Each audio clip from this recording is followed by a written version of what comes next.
Do we take on the Islamist regime in Iran or do we not? And you've heard a lot of the arguments. My view is if we don't, they will take us on.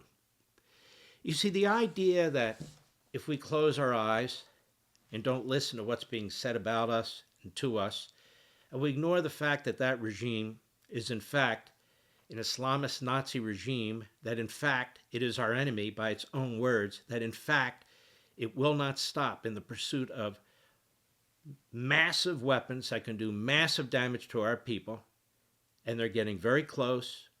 In fact, if the president hadn't hit their nuclear sites, they'd have them by now. So the issue is, what do we do about this? Do we ignore it? I love it when people say, don't go to war with Iran. Iran's been at war with us for almost half a century.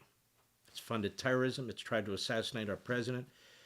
It's killed over 1,000 Americans, both civilian and military.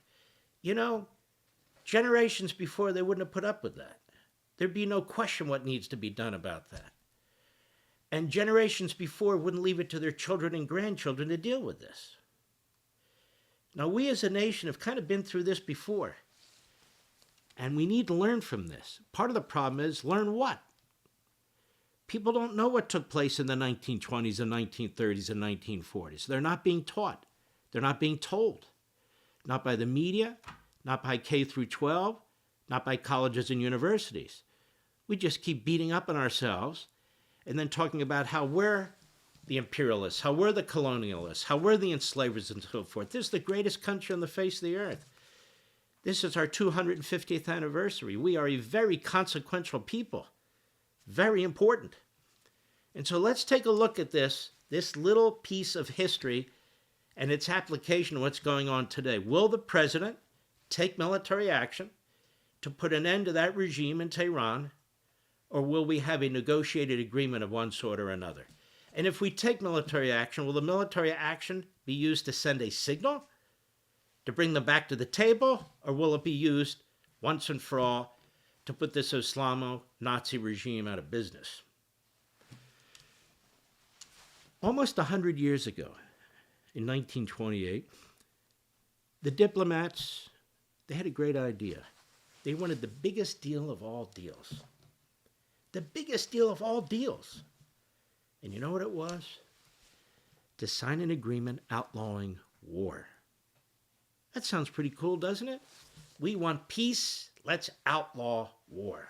Let's get a deal, an agreement. Let's get countries to sign it. Let's just outlaw war.